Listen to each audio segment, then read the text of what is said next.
go ahead and get started. We'd like to welcome world number 7, Justin Thomas, to the interview room here at the World Light Technology Championship at Mayakoba. JT, thanks for joining us for a few minutes. We know you're busy, so we'll move quickly. Just a few comments. You're making your third start here, coming off top 20 last year, largely credited to that 62 in the third round. If I could just take you back for a quick reflection on that and just some thoughts on being back here in Mexico this week.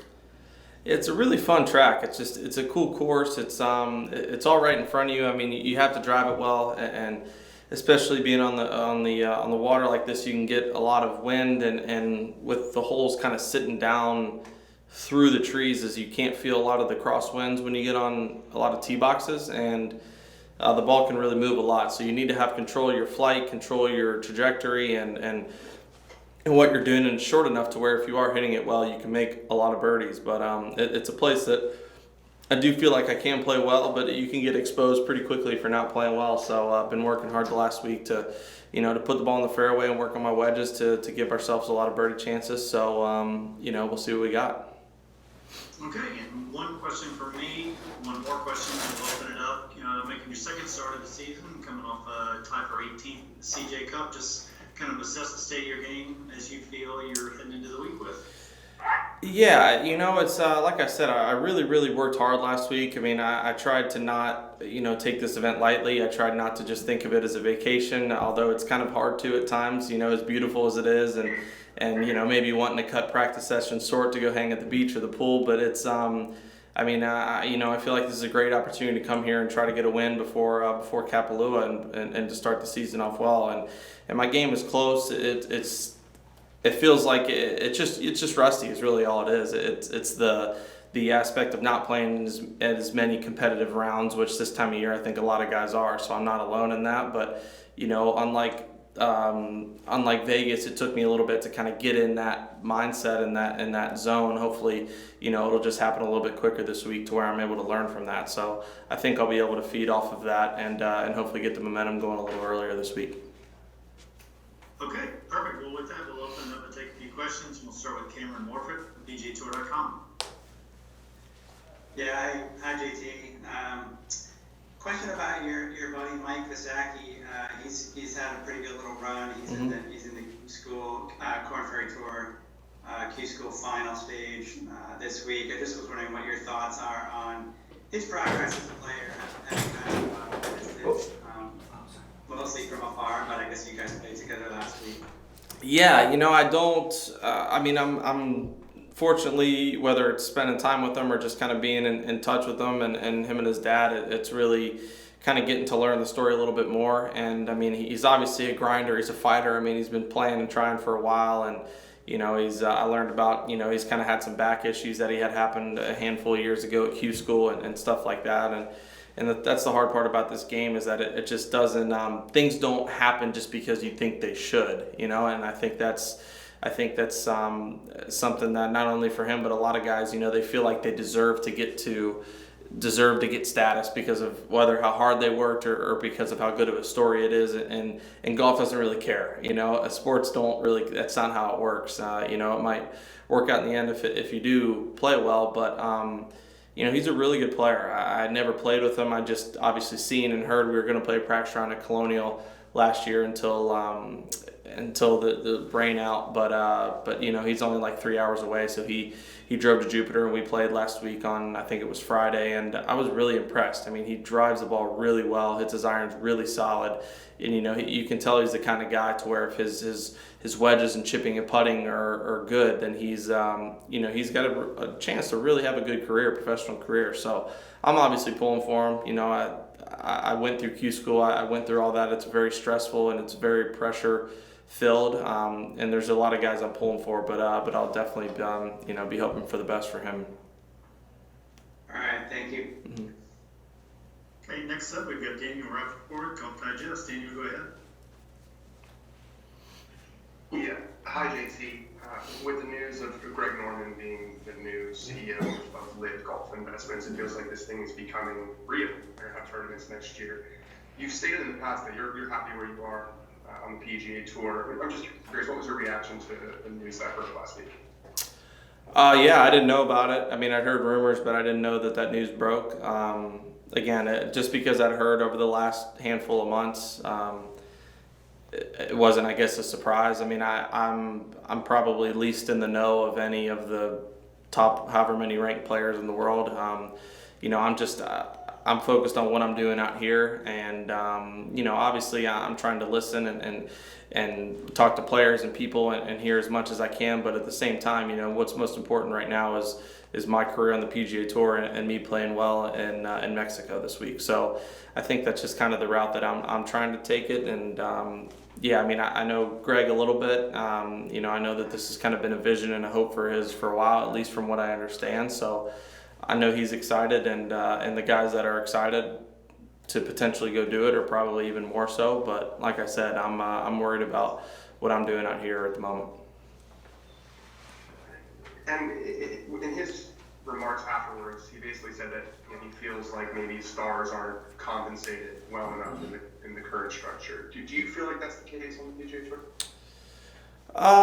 Maybe in past, but I think, with stuff like the player impact program and purses and everything going up, I think it's becoming that way, because it doesn't matter what you do or what sport you play or whatever it is. There's always going to be a handful or a group of guys that push the revenue or push the interest, and there's plenty of guys and plenty of stories out here. But for me to come out here and say that I hold the same weight as Tiger Woods, or I hold the same weight as Phil Mickelson, like, that's just not realistic. So guys should be compensated for that, and I think that's really what it is, and it's great for us, because then it's giving us an extra incentive to be more impactful in the game of golf and grow it's only going to help us, because we're going to grow our brands. We're going to potentially reach out to different listeners, whether it's inside of golf or outside of golf.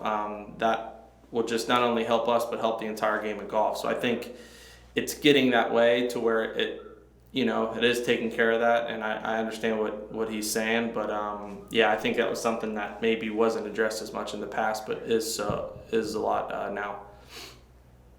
Thanks, JT. All right, next up, we got the inimitable Doug Ferguson with the AP. Doug, you go ahead. Sorry, I was writing down my questions so I wouldn't waste your time. What took so long, do you think, in terms of you guys or feel like you're making movements toward getting compensated the way top players should? What took so long? Or did it take some outside challenges for it to happen?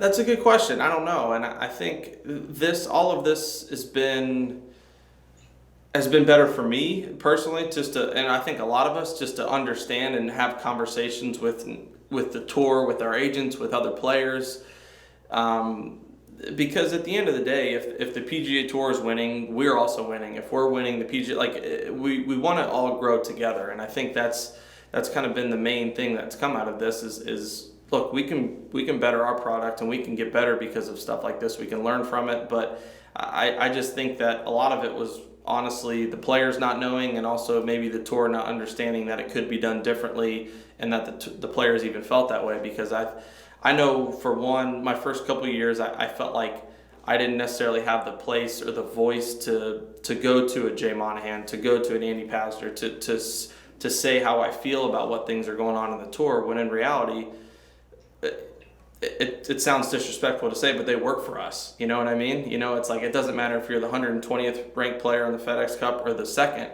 If you have a problem and you think it should be changed, you should go voice that opinion to the tour, and that's their job to try to fulfill that, or at least give you an answer. So I think all of this that's kind of happened outside of the PGA Tour has created a lot of questions from the players, to where the tour has done a great job of answering it, but also realizing that maybe we have the opportunity to better our product. I thought you were supposed to voice your problems to the media. When did that What's that? Well, I do. That's different. That's two totally different problems. One last thing. I was just kidding. If you are one of the big stars, and I'm going to just call you that so you don't have to do it yourself. How many of you are there, without naming names? Just give me a ballpark figure in your opinion. And secondly, what does it take for someone to become one of you? One of them, whatever. I would say I'd say there's probably 10 to 15. I mean, I think there's a lot of guys that are huge and big impacts on the tour, but I don't know necessarily. I think, at least I know for myself, there was a big difference in my career, and I mean, I'm still, again, I'm not even remotely as far along as if you want to call it stardom, as I would like to be, but there's a big difference of being recognized in the golf world and being recognized outside of the golf world, and I think that's kind of the what differentiates the two categories, if you will, at least in my opinion. I think I just remember, it's like, yeah, getting your first cover maybe of a golf magazine. It's like, oh, that's great, but it's like now it's like I would hope that I've done enough in golf to where I'm recognized in golf. You know what I'm saying? So you want to be able to, you want to be able to meet someone in, here this week in another country or whatever it might be, or someone that's outside the sport of golf, to where they're like, oh wow, that's so and so. You play golf, you're on the PGA Tour, and I think that's kind of where you're in that 10 to 15 ballpark range, in my opinion. Thank you. Buena suerte. All right, next we've got Ben with Golf WRX. Hey, Harry. Good, thanks. Not attempt to speak any Spanish here. Yeah, I just want to talk about your irons a little bit. Are you still in the 621 JT? I am.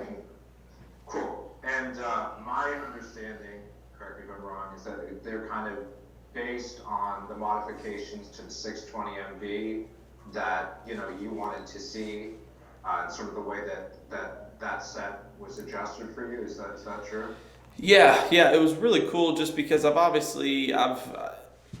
the guys at Titleist have not only asked myself but other players, but that they want to make sure that the iron you're using is catering to you, or if there's any kind of subtle changes, and clearly mine have a lot less offset than others. That's just something that I've liked. But I mean, I've used the same set of irons ever since I got into that set. I haven't changed. I mean, it's worked for me. I've tried to be a person where I don't change just to change. If it's working, just keep using it. And then when Titleist came to me last year, they're like, we want to. They know that I love irons, that I love the look of them, the feel of them, how they perform and react, and they came to me and said, well, let's create one. Let's anything that you want to change. And obviously, I loved everything about it already. So the changes are so minor, if any. But it just was about getting the best feeling iron, the best sounding iron. It's one of those clubs that obviously you have to hit it properly for it to be that way, but one of those ones where you kind of hear it and you turn around like, what is that? You know what I mean? You have this kind of handful of guys and clubs, whatever it might be, that make that sound, and that was something that, we went through some testing of different even grinds and millings and stuff that's way past my pay grade, but that they did, then they handed to me, then I would try. And I'm obviously very pleased with the result that came of it, and they look awesome. Cool. Yeah, so you feel like they're similar to, but kind of an improvement on the 620 MV? Yeah. Is that kind of how you characterize them? Yeah, extremely similar.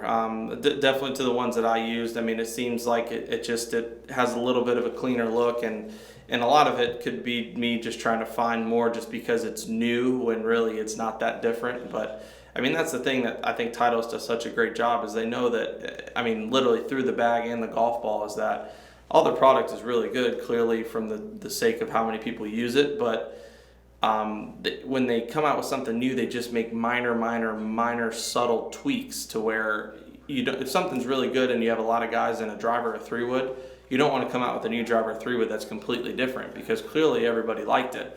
And that's kind of the same thing with the iron. So many people liked them, myself included, to where they didn't want to remodel it or revamp it. They just wanted to find little tiny ways that they could improve it to where, the guys would be an easy transition and also get excited to use them. Cool. Yeah, appreciate it. So it's just this kind of back and forth process of tweaking and refinement, and that's kind of how you got to this point? Yeah, pretty much. I'd be on the range, and JJ from Titleist would kind of see when I'm loose, and he'd stand behind me and he'd hand me a 6-iron, and I'd hit a couple, and he's like, how'd you like it? I'm like, yeah, it's good. He's like, perfect. And then the next week he'd be like, try this one. And then finally we came to one that we liked. Awesome. All right. Thank you. Appreciate it. Okay, we've got time just for the last 4 in the queue. We'll go to Adam Stanley now. Adam, go ahead. Awesome. Awesome, thanks. JT, I know the success of the American Ryder Cup team is just barely in the rear view, but I was wondering if you could look ahead to the President's Cup next year, 2022, and just speak to the international side that you guys will be taking on, especially this fall. We've seen wins from Sanjay M and Hideki and Lucas Herbert, obviously, last week, so just wondering if you could comment on the international side and what you guys will be facing next year. Yeah, well, I mean, I don't want to speak for the team considering I need to make it first. That's the most important part. But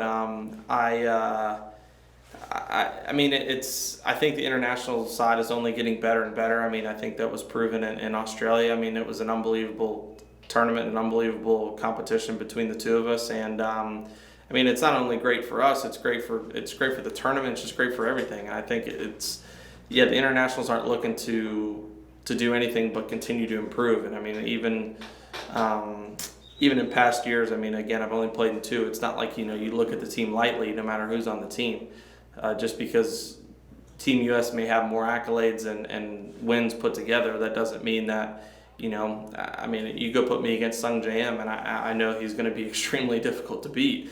And same with Hideki, same with so many of the guys on their team. So, yeah, I think it's going to be I know it's going to be a great venue in Quail Hollow. I mean, that's a great place for a lot of noise and the trees and roars, and Charlotte does a great job of kind of rallying behind any kind of sports. So, yeah, again, I need to make the team first, but I am excited for the opportunity to be able to play against them. Awesome. Thanks, man. Mm-hmm. Okay, we get now to Fernando with the Economista. Fernando, go ahead. Thank you. Justin, thank you for doing this. I would like to write about the evolution of golf and golfers. And with that in mind, I would like to ask you, what do you think has changed in the way golf is taught from the start of your career until now? And second, how do you think the player's mentality has changed across the years? Thank you. I think the way the game's been taught has changed just through. I mean, now it's very clearly about just hitting it as far as you can. Doesn't matter. I mean, people can make the argument about equipment all they want or golf ball, but at the end of the day, I mean, if you give me a microphone and a rock, I'm going to figure out how to hit it as far as I possibly can. That's just how it is. And that's how a lot of the teaching is now, because I know for myself, I tried to hit it as far as I could when I was a kid, because one, I was really small and I needed to. And then once I kind of grew and got stronger, how hard I swung and how hard I hit it then evolved into me hitting it, relatively far. So I think that's a good way to teach younger kids. I just would say that all the science and math behind hitting up on it and different techniques to hit it far, that just wasn't a thing necessarily when I was growing up. So I would say that's changed. But sorry, I don't remember the second part of your question. What was it? Yes, about the changing the mentality of players. Oh yeah, I just think kind of similar to what I said. A lot of guys are taking more of a hit it far kind of method, and I think guys understand that if you drive it really far and really straight, it's a huge advantage. I mean, there's still many guys that are more old school, but yeah, I think that's just a little bit different than how the game used to be played. Thank you. Okay, last 2 questions. Matthias, handicap 54, go ahead.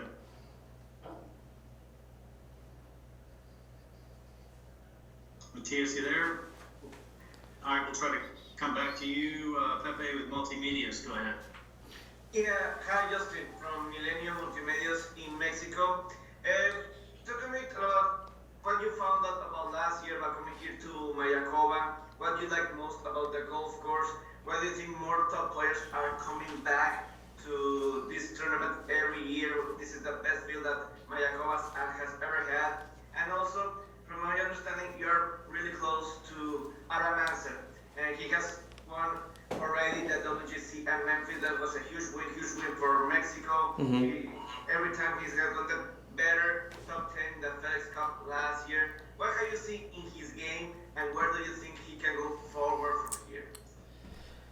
Yeah, I mean, in terms of the golf tournament, it's a special place. I mean, like I kind of said earlier, it's beautiful. I mean, I keep saying every time I've come here, this is now my 3rd time, that I want to come not for a golf tournament because I'd love to vacation here and get to enjoy it a little bit more. It's obviously a work week this week, but it's just, I mean, the golf course is fun. It's just, you can make a lot of birdies, but it's also challenging when it gets windy or if you're not hitting the fairways. I mean, you know, it's great for families, whether you have kids or girlfriend, wife, whatever it is, and it's a fun place to come. It's easy to come to travel to. It's not, you know, terribly far away from a lot of places on the East Coast.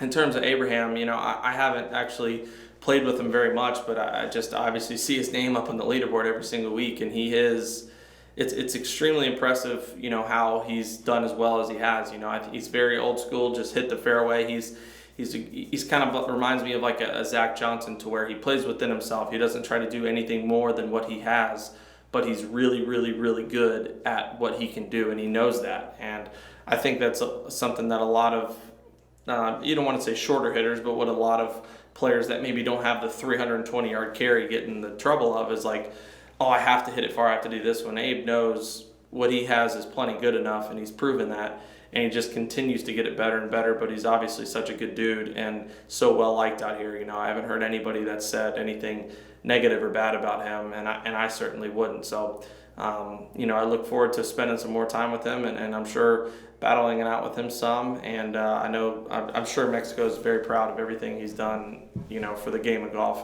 for the country. What's your favorite Mexican food? Some chilaquiles, tacos. What's the favorite thing that you had? Tequila, does that count? Yeah, yes, it counts, tequilas. Okay, all right, gotta keep on moving. All right, last question, shoot Matt, go ahead. Hey, JT, what letter grade would you give your year up to this point? 2021, I assume not the season. Correct. The year. C at best, C minus. I would say it has not been a very good year at all. I would say definitely haven't closed out as many tournaments as good a finishes as I have. I feel like I should have won more than once and played a lot better than in the majors. Other than that, no, it's been great. When you look at the world rankings, see yourself at number 7, what do you think? I haven't looked at it. I mean, I obviously know just from hearing, but I mean, I also know it's very bunched that I'm 1 or 2 tournaments away from being in the top 2 or 3 again. And I mean, it's all about runs out here. You know, I mean, John's been on an unbelievable run. DJ got on an unbelievable run. Brooks was on one.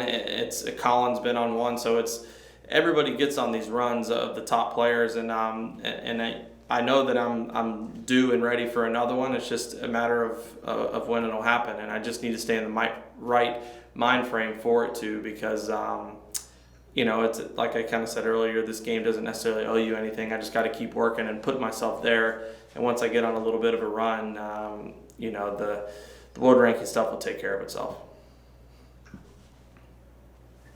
How's your dad doing? He's good. He's good. All right, JT,